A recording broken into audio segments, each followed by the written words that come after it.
Well, hello everyone. It's John here. I am the director of the International Show Online.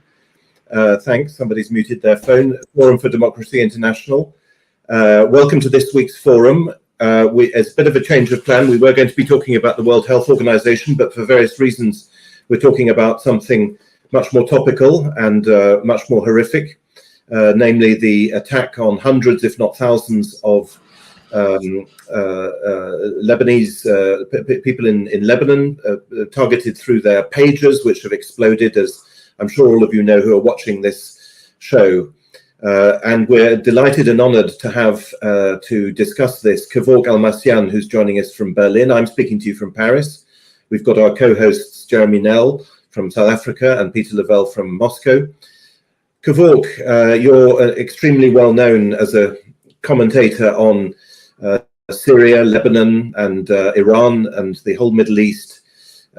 Many people, including world leaders, have condemned this attack for its terrorist nature. They've pointed out the fact that, yes, the people carrying the pagers may have been Hezbollah, but of course the explosions wounded hundreds of civilians and killed a number of people, including children. So as ever in the Middle East, there is huge emotion, and no doubt rightly so. But is this not an absolutely spectacular attack? It involves intelligence, deep penetration, surely, of Hezbollah. Mossad must have known that they were ordering these pages. They were able to intercept the supply lines, put the explosives in. And coming as it does just a month after or just over a month after the assassination of the Hamas negotiator in Tehran, Mossad knew what bedroom he was in the middle of Tehran. Are these not spectacular victories by Israel, if indeed Israel is responsible, as everybody seems to think that it is? Once again, independently of the emotion and the condemnation that one can feel, is this not very bad for Hezbollah and Iran? Kevork. Thank you very much for having me. In 2006, when Hezbollah engaged in a war with Israel, one of the main factors why Hezbollah enjoyed superiority and was capable of pushing the Israeli occupation forces out of southern Lebanon was its secure internal communication. So Hezbollah was able to communicate between the headquarters and the grassroots and the officers and those who were leading the fight on the ground through its secure communication. So when the war was over, Israel knew that this is one of the elements of strength of Hezbollah. Therefore, the United States tasked its, let's say, allies in the Lebanese parliament to ban the communication of Hezbollah. And they tried to pass a law in order to kill and destroy this internal communication system of Hezbollah. And Hezbollah, when they realized that these pro-American MPs are trying to pass a law, they sent, they have protested against it, and they have done lots of civil disobedience against this type of laws, because they know this is very important in terms of the military, in its military aspect.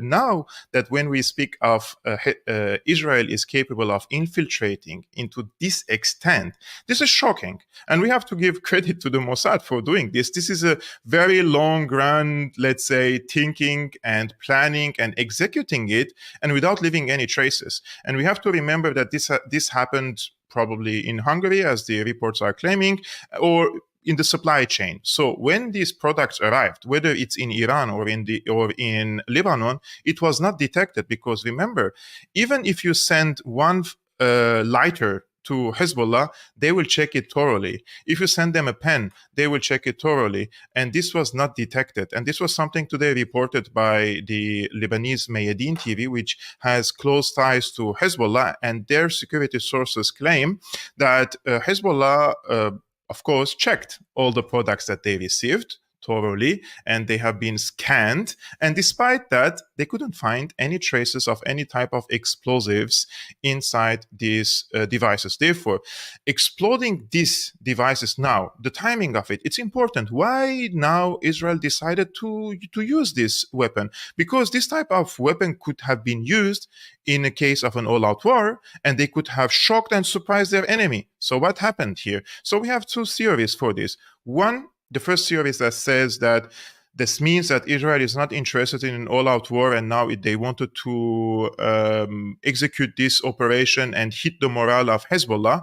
And the second, the second theory claims that Israel thought that Hezbollah will discover these explosives in the next few days. They had, of course, their spies probably in Hezbollah, and there were some doubts about this product. So once that happened, Israel decided to execute this operation. Now, today, just a few minutes before we started this conversation, I found a photo of the former president of Iran, Raisi, who was killed in a helicopter crash, and there is one of these pages just standing next to him on the table.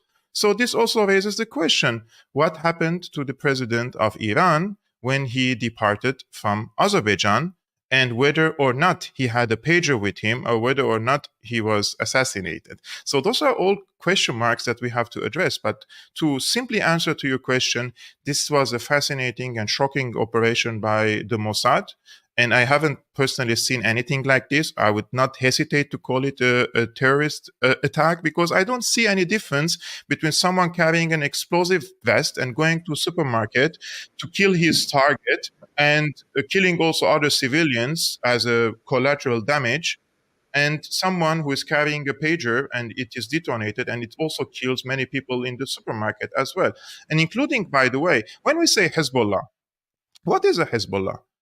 Before we come on to that, Kevork, I want to home in on this notion of terrorism. Of course, I share your diagnosis. I think it can rightly be called an act of terrorism. I think its goal was to terrorize. Obviously, its goal was to destroy Hezbollah's communications and to be a spectacular a coup against Hezbollah and so on. But yes, it clearly had a terrorist motive. That seems obvious, to the extent that obviously lots of civilians were injured and killed and so on. But terrorism is a political and military instrument. It's used for certain goals, just as on the 7th of October it was used by Hamas. What is the purpose?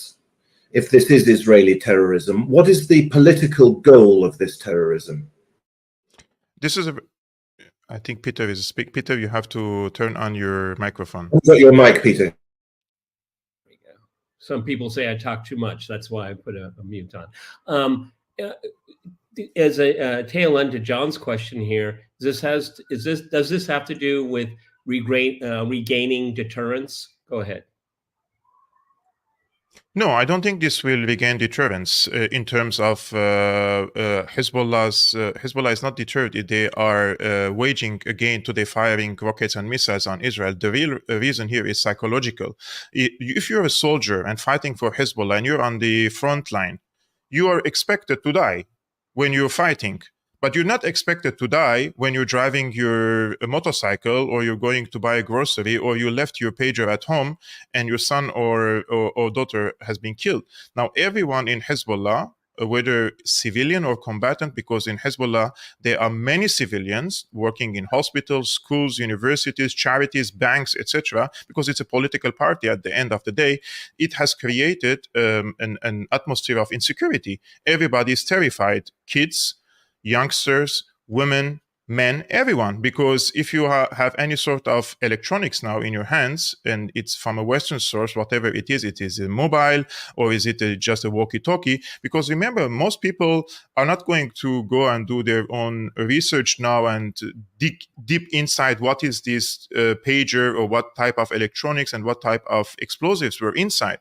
Because now the rumors everywhere in the street is that any type of mobile can be exploded. This is what the people believe now in the street. That's why this is spreading panic in among the Lebanese people. So yes, Israel managed to spread, let's say, this havoc and insecurity among the Hezbollah people. However, at the same time, they have failed in two major things. One, now Israel has created this impression about itself that they are capable and they're willing to conduct such an attacks. Therefore, in any future cyber attacks or any sort of electronic warfare, everybody will doubt that Israel is waging this. So Israel's reputation is now also stained in this case. Secondly, Israel now unified many people who in the Arab world who were fighting among each other after the Arab Spring. Sunnis against Shias, Shias against Sunnis. Palestinians were indoctrinated that Hezbollah is their enemy, for example, by Qatari and US-funded outlets in the region. And now after October 7, when the Palestinians see that the only people came for their support are Iran, Ansarullah, the Iraqis, Syrians, and the Lebanese. And those were the ones who were portrayed as their enemies by Al Jazeera, by the Qatari-funded channels, and the Americans. And now that these explosions are happening and Hezbollah is paying a big price for its support for the Palestinians in Gaza, Palestinians themselves realize that those are their natural allies. So there was a big investment by media investment and political investment to change the public opinion in the region.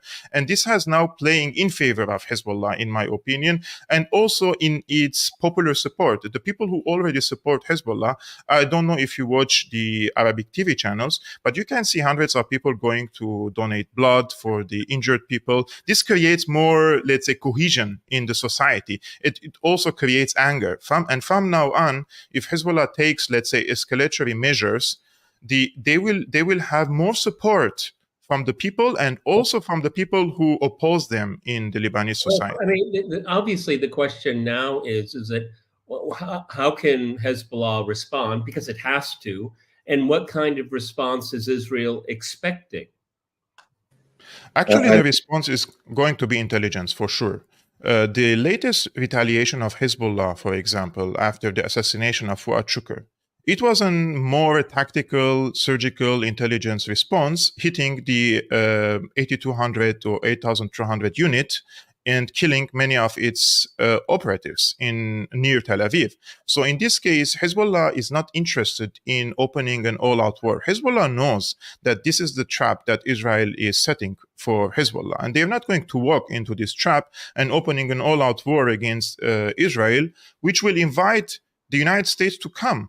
And nobody has to have an illusion and think that it's Biden or Trump are going to oppose such a war. They may not want to go to war, but if it happens, they will come in support of Israel. And in whose interest is this? So Netanyahu wants this type of war. Hezbollah doesn't want it. And the Syrian... I just want to mention one thing here, Peter. If you followed, Shoigu was 2 days ago in Damascus. Mm-hmm. And he came with his military uniform. I mean, he was in North Korea. He was just dressing a civil. And when he came to Damascus, he was wearing his full military outfit.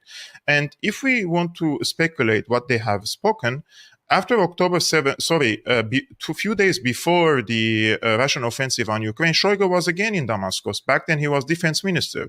And back then, according to my sources, he told President Assad that this is the time that you should hold your lines. You will represent the front line against the U.S. In the Middle East, and we want you to hold your guns. Now, this is the time to wait for the Ukraine war.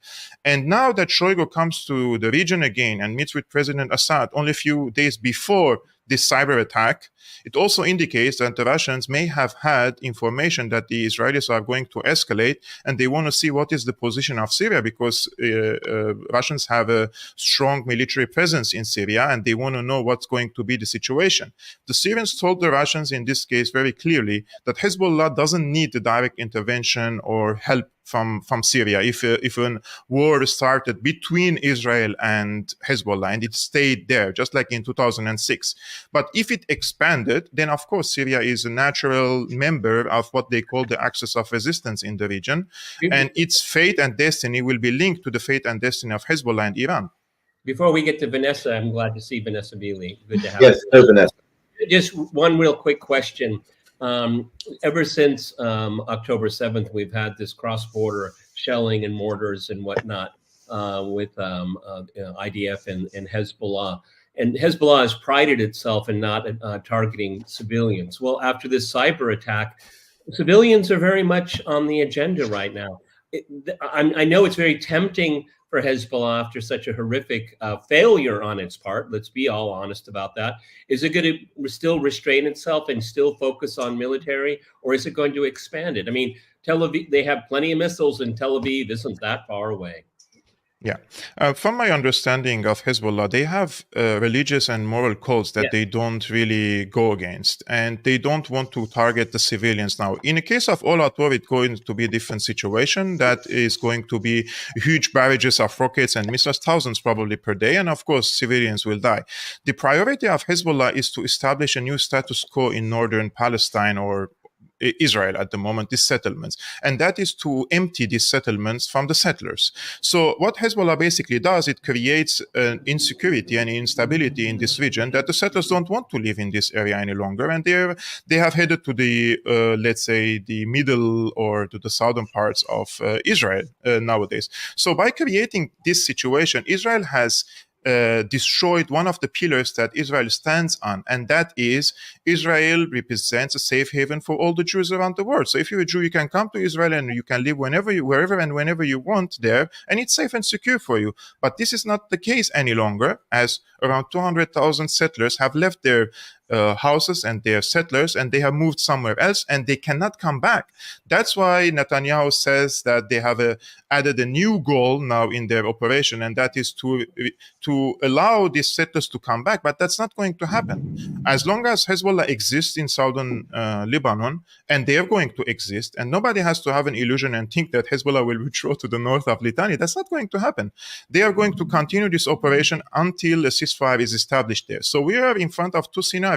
It's either going to tragically escalate and going to get out of control, and then a political settlement will be imposed, or the US must impose a solution. And in my opinion, there is no president in the United States to impose a solution on Israel. And Netanyahu has taken control, the foreign policy of the US completely at the current moment. So Netanyahu is the one leading the US foreign policy. Therefore, I don't want to be very pessimistic, but I don't see a way out to end this conflict before a clash happens between these big powers, because everyone has to understand the balance of power. What is the balance of power and where every power stands? And I think that Netanyahu must be humbled in order to accept the ceasefire, otherwise he will not.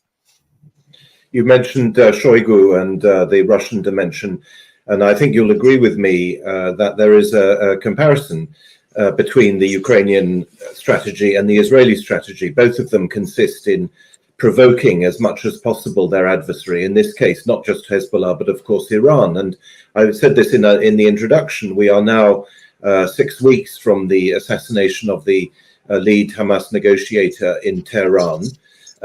We've been told that Iran is going to retaliate. Iran hasn't retaliated. And now there's this second provocation, not directly against Iran, but indirectly.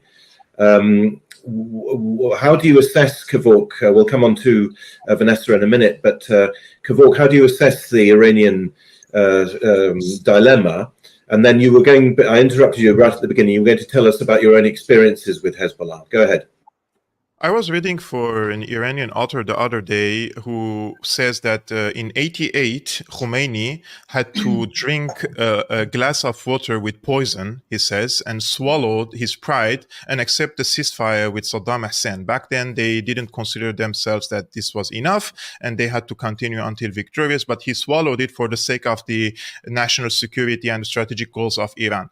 And he says that now Iran has to swallow the same and drink from the same poisonous water, and not to retaliate in a harsh way that could cause a regional war. However, they could retaliate in a different way. They could change the nuclear doctrine of Iran. They could enrich uranium into a certain extent that they can build a nuclear weapon. And if they're capable of having, let's say, developing a nuclear weapon, they will establish a conventional nuclear deterrence vis-a-vis Israel.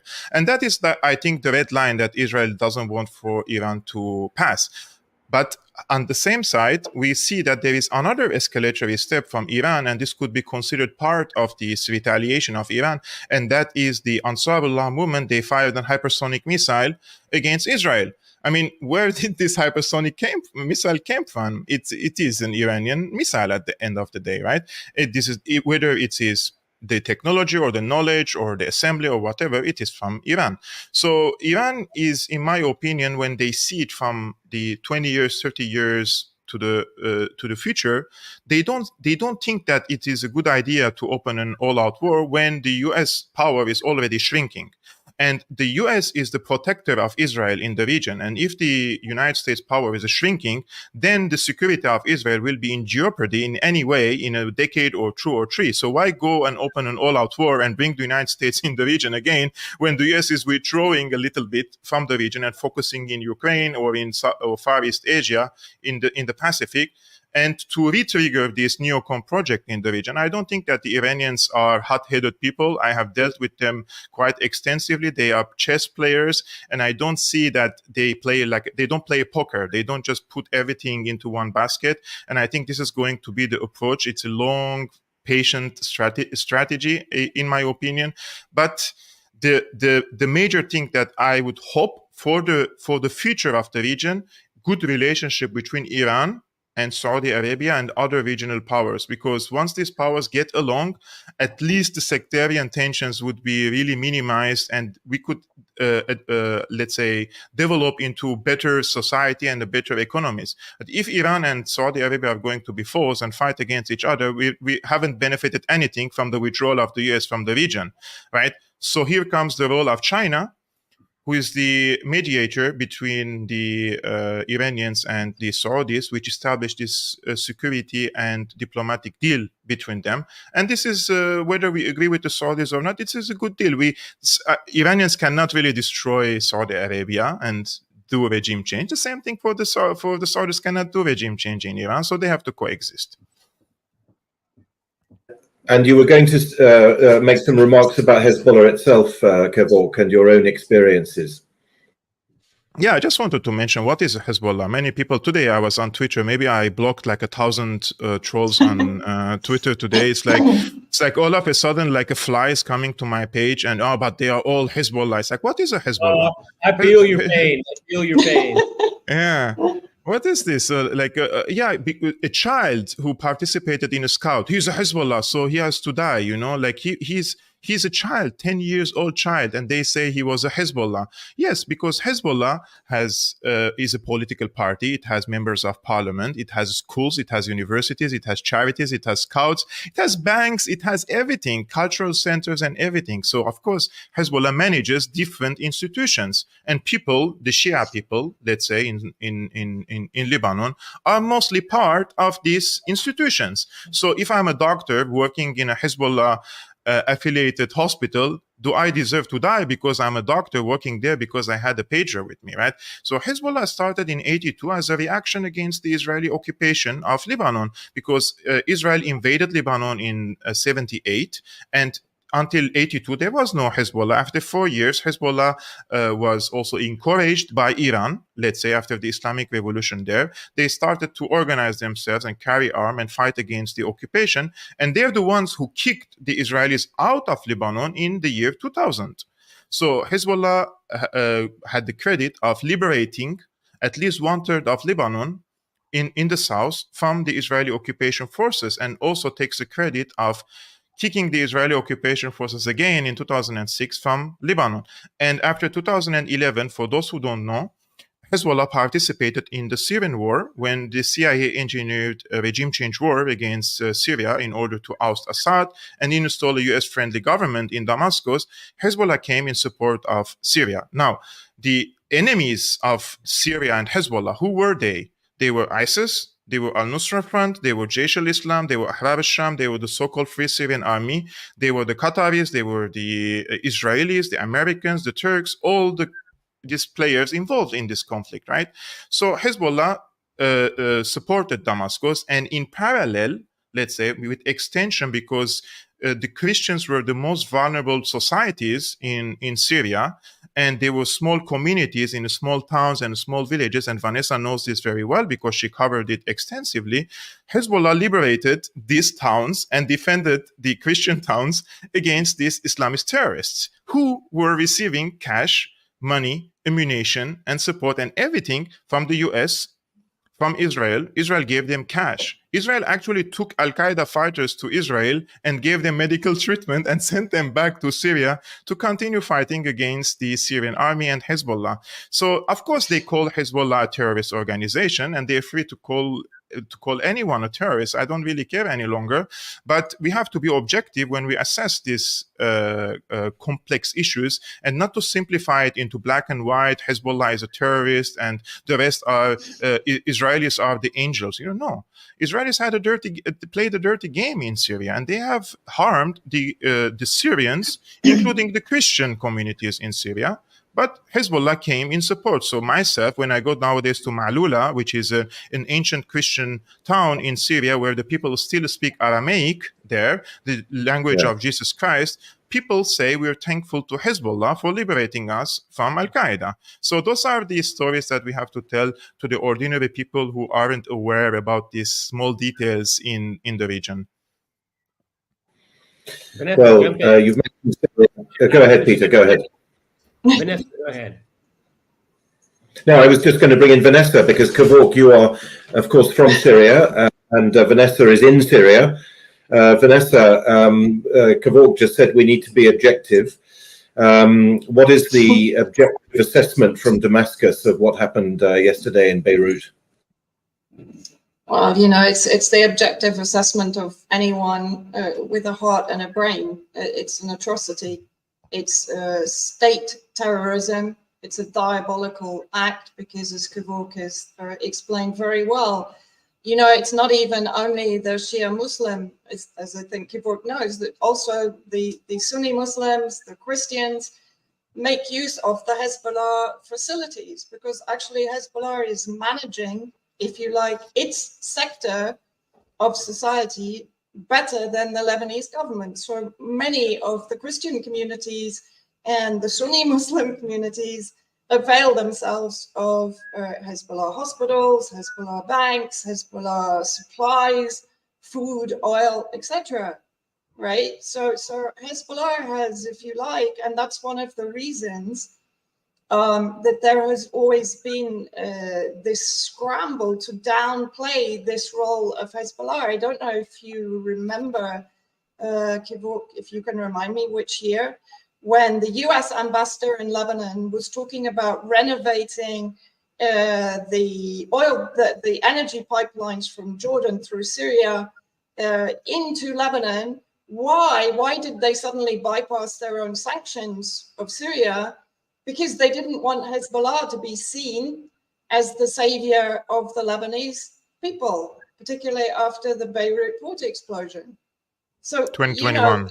Yeah, exactly. So it was after the port explosion. And when you're talking about non-sectarianism, I had a personal experience also, not only in Syria, but in Al-Ka, which is a Christian village on the border with Syria of about 5,000 inhabitants. And basically the extremist factions from Syria were entering Lebanon at this point, and they set up a refugee camp about less than sort of 2 kilometers away from the village itself. And in 2016, there was an appalling suicide bombing attack on the village by members of this Islamist extremist community. And I went to Al-Ka literally only a few days after the attack. I could actually, at night, when I was sitting there with the guards within the Christian community, could hear the Allahu Akbar and the whispering from those extremist elements. But who came immediately to protect Al-Ka? It was Hezbollah. Incognito, but I mean, they're usually pretty recognizable. And I was told by the Christian community that it was Hezbollah that came. The Lebanese army was not really there in any great presence. So, you know, Hezbollah has been responsible for the protection not only of Christian communities, of all minority sect and faith communities in Syria and in Lebanon, while they are actually under attack by the Western regimes that are claiming to protect Christians, for example. I mean, the hypocrisy is kind of off the scale. But I come back to the sort of the geopolitics of it. Kevork has just explained to us that Iran is going to play a long game. Iran doesn't want to walk into the Israeli trap. He's also explained to us that Hezbollah's goal is to destabilize northern Israel. It's not to have another all-out war. It's simply to make the settlers in northern Israel uncomfortable and therefore leave. These are long-term strategies, which, as Kevork has explained them, make perfect sense. We all know that the goal, certainly of the, or at least it seems that the goal of the Israelis is to have a regional war, which would then bring the Americans in. As you said, Kevork, the Americans have signed the blank check, and the Israelis are just dying to cash it in. But in the meantime, while they're playing this long game, Israel seems to be maintaining the initiative. The assassination in Tehran, the attacks on Syria a week ago, now this, long game, yeah, okay, but Israel seems to be ramping up the pressure and maintaining the initiative. And that is even without even mentioning Gaza, which they are, as we know, ethnically cleansing. But at the same time, John, we have this pager attack. I can't even believe I'm using those words, but a pager attack. But it still hasn't made northern Israel safe for Israelis to return. So, I mean, this is a horrific terrorist attack, indiscriminate, and I don't see what Israel gets out of it except for maybe a smug smile for a couple news cycles. I just want to mention something here for the people, also for a larger historical context. In '67, when Israel attacked Syria and Palestine and Egypt, they occupied in 6 days the Golan Heights, the West Bank, East Jerusalem, Gaza, and the Sinai. And Israel has been battling for 10 and to 11 months now in the Gaza Strip. Yes, they are destroying infrastructure because they have an open air bridge from the US dumping all these weapons into the hands of the Israelis to drop them. I mean, this is not a serious battle strategy when you just bomb the hell out of the civilians and you create an environment that the people cannot live, because we know the goal was ethnic cleansing when this has failed at the first few weeks because nobody wanted to take the 2 million Palestinians, because then if they go to Sinai they will create tent cities there and this will create another security problems for Egypt. Then Israel said, if you don't receive the 2 million, then I will genocide them. I mean, of course they can kill people, they can assassinate Haniya, but what happened to the negotiations? They kill Haniya, negotiations still continue. They kill Fuad Shukr was the second man, the commander, the second man in Hezbollah, and the operations continue against Hezbollah. This is completely different, two different, in my opinion, military strategies adopted by two different school of thoughts. And in the mind of some people would like for Hezbollah to expand the war. Some people say this is humiliation. We have to respond. We have to do this and that. And I just want to refer to them to a speech given by Nasrallah himself. And he says, if we want to act upon our emotions, then tomorrow we have to march to and open a front against Israel. But what is our objective? Our objective, he says, this was an interview given 2 or 3 years ago. He says that we may not need to go into a big all-out war against Israel for Israel to be weakened or to be demised, because also in their eyes, they can see the shift in the balance of power internationally. And they see that in Ukraine, this is a strategic battle between NATO and the Russian side. And they see that when Russia emerges victorious from Ukraine, and this is only a matter of time, this will change entirely in the international system. So the timing of the attack of Hamas was also calculated, in my opinion, when the US has invested tens of billions in the Ukraine conflict, and then Hamas opened for them a new front in the Middle East, forcing the US to expand even more of its billions in the region. And by doing so, they are draining the economy of the US. Of course, they can print the money, but what does that mean for the people in the US? It means inflation. It means that the value of the dollar is also dropping.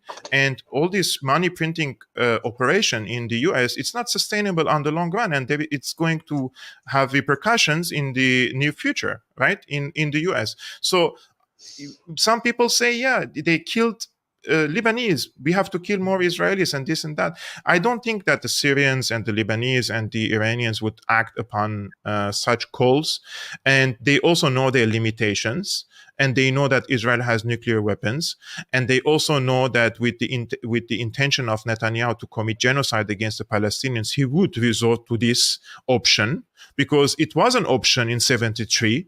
And we know that when the Egyptians and the Syrians attacked Israel to liberate their territories from Israel, back then Golda Meir, she thought of using nuclear weapons against the enemy. So it's not an easy. It's like Israel has taken everyone a hostage in this conflict. Like even the U.S., even if their own allies, even if the U.S. wants to de-escalate now, it's not in their hands. It's in Netanyahu's hand. It's very interesting in the way you put this, and I'm glad you actually brought up Ukraine, because in looking at Western analysis, even a lot of some of the analysis that I actually agree with, but it's always Western timelines, Western chronologies, and solving immediate political issues. And what I see what's going on, our friend in Professor Morandi, that we all know. He says, no, this is like a 30, 40, 50-year plan, Peter. This is not to do the next American election, which maybe some Europeans and, the G7 people care about, but most of the world goes on with or without American elections. And that's the same thing with what's going on in Ukraine. The Russians have their own timelines. They have their own benchmarks. And, there's an election in November in the United States. Okay, well, that's not going to impact us. I think there's a parallel here with this global resistance movement, is to refuse to play by someone else's timelines. It's for example, there was I think it was Gallup or one of the major polling agencies, 10 years after 9/11, they did a public opinion poll in Afghanistan, of all countries, and like only 91% of them have never heard of an event that happened on September 7th, 2001, because that's our timeline. These are our perspectives. The rest of the world is not particularly interested.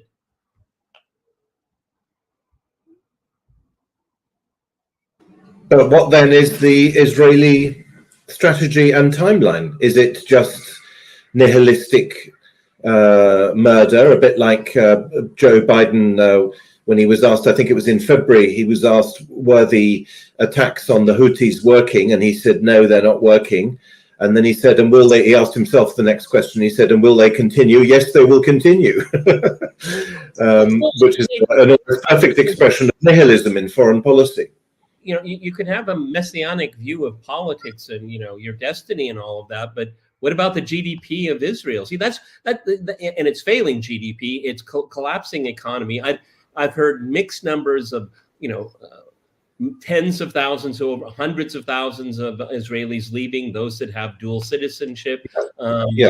Its major port is closed. I mean, these things really matter. And that's why, And I think its tech sector may also have taken a bit of a knock. We're not going to buy anything. Yeah, that's a very generous way of putting it, John. Kevork, nice to see you and chat you again. And also Vanessa, nice to see and hopefully chat you. But Kevork, are we going to be having this discussion 5 years from now? I mean, it seems like this is a forever conversation. That's a brilliant question. It's a $1 million question. The answer depends on the outcome of the major two conflicts at the moment. Eurasia stands on three legs. It stands on China, stands on Iran, and stands on Russia. So if these three countries come closer together and there would be economic integration through the BRICS economic bloc, and they would launch their own currency based on stands on gold and the national currencies of these countries, this is going to change the international financial system system, which is the main weapon of the US to dominate the world, right? The weaponization of the dollar and the ability of the American side to impose sanctions and harm the economies of the countries that do not revolve in the orbit of the US. But if a parallel financial institutions are established, and this is something that is being worked on, but at the same time we have major military conflicts happening in Ukraine. There is big tension from the door of Taiwan, and now the Middle East. So you see these three legs of the Eurasia, Chinese and the Russians and the Iranians, are challenged. So it depends on the outcome of the conflict and where these countries will stand on in the next few years. I don't want to speculate from here to 5 years, but with an objective eye, if it was 2003 and you told me that the American warships and the aircraft carriers are coming to the region, everybody's legs would have been shaken, and it happened back then. Now that the Americans are coming to the region and the Yemenis are telling them, "Oh, Habibi, come, we are not afraid of you." And this is not like something I'm saying in a populistic way, but the Yemenis are challenging. The Yemenis are challenging is one of the poorest countries in the world, challenging the Americans. So the time of the Americans having an upper hand in bullying and bulldogging these players in the region and abroad in the global scene, it's over. Therefore, in a few decades, I don't see the US as the dominant force, the absolute dominant force, and hence Israel's security will be in jeopardy. So it was an opportunity for Israel to have good relationship with the region, but this is over. I don't think there is a two-state solution from now on ahead. It's one-state solution for the Jewish people, for the Palestinians, for the Christians to stay. Those who don't want to live under one democratic, secular constitution, it's their problem. I mean, but imposing racial segregation and discrimination and apartheid system, it's not going to be sustainable for Israel. Vanessa, how strong really is Israel, do you think? Oh, I was going to ask the same question. Exactly. Exactly. Well, I think, what I'd really like to do is just to address this idea that Israel is just lobbing bombs at civilians in Gaza with no visible goal in sight, because I disagree with that 100%. Because if you look at, and Kevork and I have had a discussion on this, if you look at Netanyahu's plans that have been published for the future of Gaza, you see exactly where Israel is heading. Now, my argument is, in America, when you're talking about the elections, there's no difference between Democrat and Republican. It's a uniparty, right? In my opinion, the presidents are chosen, the administration is pretty much chosen, and they're all following a roadmap. Now, Trump's role, in my opinion, everybody bleats at me, no, he didn't start any wars, but he didn't end any. And what did he do? He actually introduced the hybrid war strategy that would pave the way for the Biden administration and what the Biden administration then unleashed on the region. What did Trump do regarding the empowerment of Israel? Of course, you had the American embassy in Jerusalem, you had the recognition of the Golan territories as being Israeli, but you also had, and this is less well known, under Trump, Netanyahu basically closed all the archives on the Nakba documents. He introduced constitutional apartheid. And under Jared Kushner, who engineered the Abraham Accords, as Ilan Pappé calls them, not the deal of the century, the steal of the century, because the Abraham Accords are a continuation of the Oslo Agreement, which again was a total betrayal of the Palestinian cause. But what did the Abraham Accords do? They effectively enabled Greater Israel. Because if you look at the countries that have normalized relations, okay, Egypt normalized back under the Camp David agreements, and Egypt, in my opinion, is nothing less than the Ukraine of West Asia, because it's completely owned, bought and sold to the Gulf states and to its allies in the West. Saudi Arabia is, it keeps vacillating between normalizing or not, using the idea of the two-state solution as some kind of, look how good we are, we're supporting the Palestinian cause. As Kevork said, the two-state solution, it was never more than a political band-aid. It was never more than something to just dangle in front of the Palestinians and keep them negotiating while reducing their territory and reducing their political agency and reducing and actually disappearing their cause, which the closure of the Nakba documents is part of. And all this happened under Trump, right? So when people are and when you look at the incoming administration from Trump, it's a total neocon fest. Right? So this bears out my theory that the presidents are just chess pieces that are moved into place depending on the position we're on the deep state and you know, corporatocracy roadmap. And if you look at Netanyahu's plans for the future of Gaza, it will basically become a free trade zone with manufacturing, of course, on behalf of Israel and using Palestinian gas, transporting Palestinian gas, also as part of the IMEC, the Indian Middle East Economic Corridor, right? You know, people forget about that as being a counter to the BRICS. So I think I'm in slight disagreement about this Iran playing the long game, because what it reminds me of is how long Russia took to come into the war in Syria, until Syria was literally on its knees.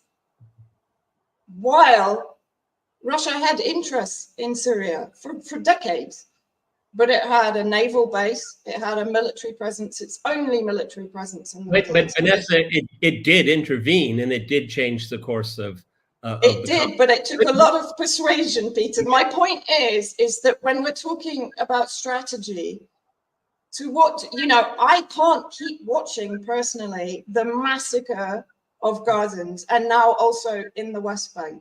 There have been further explosions just now in south of Beirut and near the Qaim Mosque from pages or even mobile phones. I don't know yet. But to what degree do we keep hands off and waiting for Israel to collapse while, of course, it's being absolutely kept alive by the United States? Valid argument, but Jeremy asked the question, and I think it's really germane. I mean, what is Israel's future? Okay, because at the end of the day, it's pretty grim, and its only future is is the fact that he has its relationship with the United States. Okay, which of course the whole Israel issue in American political discourse is just beyond insane. It's not, you can't even approach it here.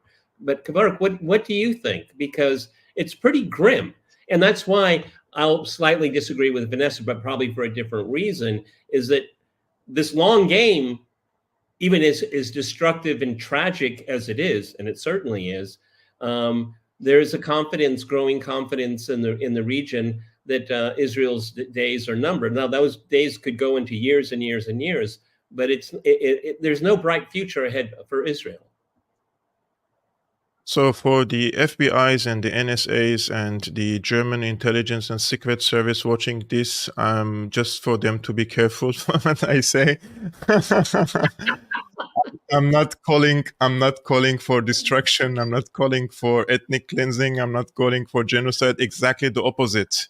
And this is not like I'm not going to make prediction for the future. However, as an indigenous person coming from Syria, I was born and raised there. My grandparents were born and raised there. I don't accept any longer to live alongside this radical Zionist country that is spreading havoc in the region. And since I opened my eyes into politics, I just can see from the first Intifada, second Intifada, and killing and maiming children. It's enough. It's not sustainable. Even in South Africa, when there was an apartheid system, it's not sustainable for the long run. And this is something that Netanyahu knows, that he cannot really, in a 20 years or 30 years, see himself still imposing this apartheid system on the Palestinians. And therefore, this was the project of ethnically cleansing the Palestinians now from Gaza, so that in any future so-called democratic Israeli one-state solution, then the Palestinians would not be the majority because in any Palestinian majority country, then they will have the upper hand over the politics. So this was in his delusions that he can somehow ethnically cleanse them, and when it failed, he started killing them en masse. But this killing en masse and creating this image about Israel and normalizing, let's say, people saying that Israel, some people would say, like, does Israel has the right to exist? The people now moved from this into saying, does Israel deserve to exist, right? This is something that is being discussed widely nowadays, which was a taboo before October 7. And this is not something coming from the Palestinians. Ordinary people all around the world are speaking about this. Does a state that resorts into this mass violence and killing of 50% of its casualties are children and women, and on purpose and using AI to kill these people, does this state deserve to continue? So in my opinion, nobody in the region, in Lebanon, in Palestine, in Jordan, I'm speaking about the ordinary people, want to live alongside such a political entity, but we want to have a one-state solution for everyone. But if this arch Zionists living in Tel Aviv and showing us this beautiful lifestyle that they have there, because that's the only thing they show, they don't go to West Bank and show the checkpoints and the apartheid there. Oh, look, there is no apartheid in Tel Aviv. Hello. Of course, these people, if they don't want to stay in this country, then they can leave. They are free to leave. But I don't think that there's going to be a time when I grow up and I'm 60 years old, 70 years old. I don't think that I'm going to see the Zionist Israel the way it is. It either has to de-radicalize itself, which is impossible, unfortunately, or it has to get humbled by a political force and a military force, and then be forced to accept a one-state solution and give the Palestinians human rights. Kevork, you were touching on the US earlier.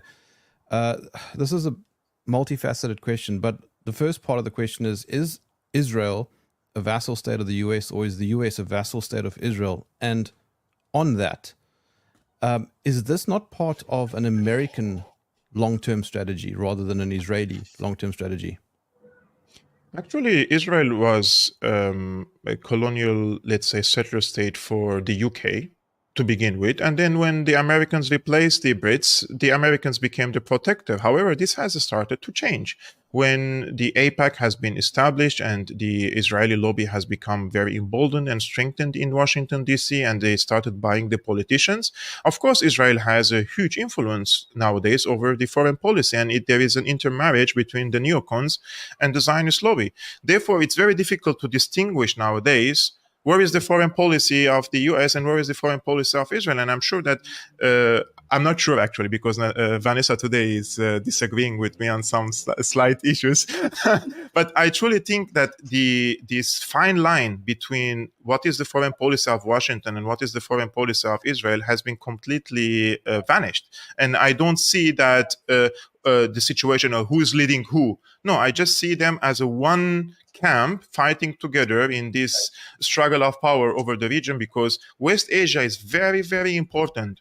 And if the Chinese are going to bring peace and stability to the region by trying to make deals between Iran and Saudi Arabia, then the Road and Silk Initiative will move through the West Asia and reach to the Mediterranean. And the Israelis and the Americans do not want this, because their strategy has been for a long time divide and conquer, turn Iraq against Iran, Iran against Iraq, Saudis against the Syrians, and everybody is fighting everyone, and they remain victorious in the region. And this is going to come to an end, in my opinion. And Vanessa a little bit disagrees with me on this. I see it positive development, what's happening in Saudi Arabia, when they're not exporting Wahhabism now after 2018 and 19 to Syria and to the region. And this will decrease the tensions, and it will encourage the Sunnis and the Shias to coexist again in the region. And this is where I see that it's a positive development in the region. Vanessa. Vanessa, you've been excellent on X, saying what you said to us just now about Donald Trump. I've seen a lot of you've really nailed it. I got a lot of flack for it. Yeah. I think it was very good.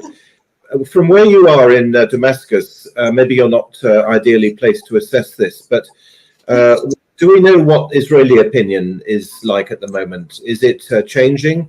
As it happens, I met Isaac Herzog before he became president, and obviously we all know that he's the son of he's a big Israeli Labour Party figure. In other words, left wing figure, progressive or whatever. And I was incredibly dismayed when he was one of the people to essentially defend genocide in the early weeks after October the 7th by saying there were no innocent civilians and the whole nation was responsible and so on. Is there any hope in some alternative Israeli current of opinion, or is that now, is it a bit like the neocons in America? You can have, any as long as it's black. Yeah, I mean, I'm an avid follower of Alistair Crook, as I know all of you are. And I mean, he's been saying from the beginning, there is no left in Israel. And in fact, now, even with Netanyahu trying to get rid of Yoav Gallant, who I would never describe as left, but he is relatively more pragmatic than Netanyahu and the Ben Gavirs and the Smotriches.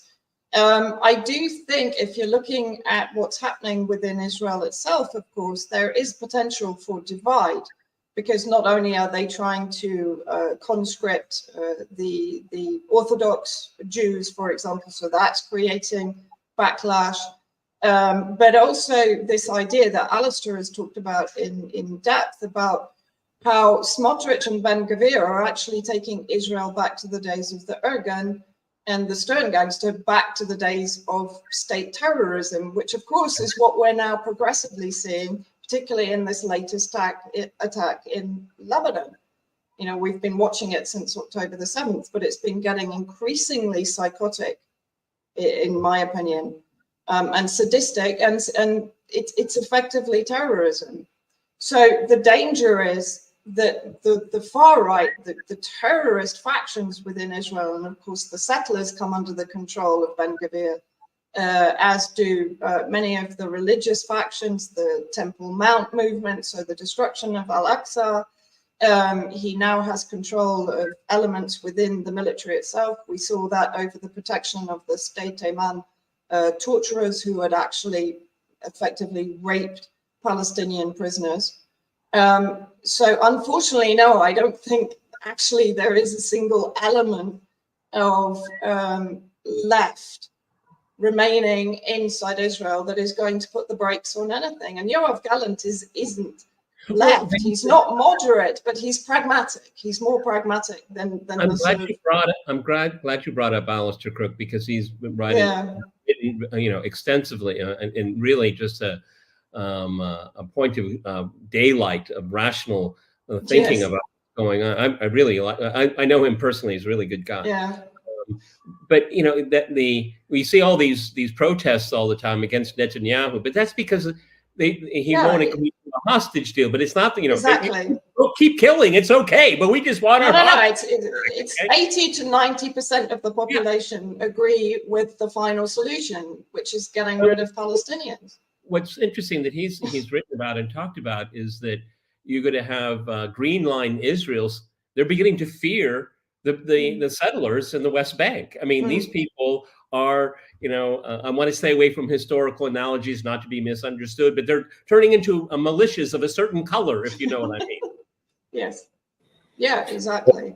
It's entirely right, Vanessa, that you should mention the Stern Gang and the Irgun and so on, because as I'm sure we all know, there is a direct affiliation between those groups and Kud passing through people like Menachem Begin and so on.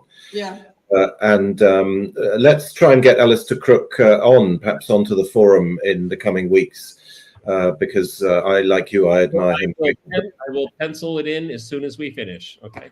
I just want to mention something about Alistair Crook. This was in 2012 when I first moved to Beirut to find a job. I heard of Alistair Crook and I went to apply for a job in his home office back then as a political researcher. This was in 2012 as I was a fresh graduate.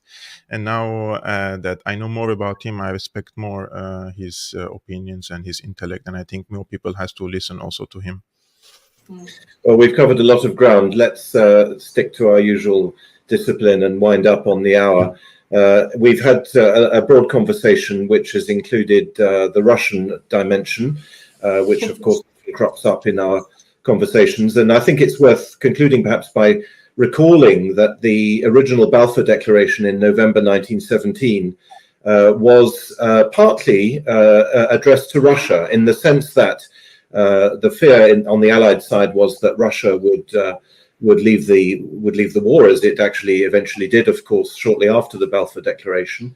But one of the goals of it was indeed to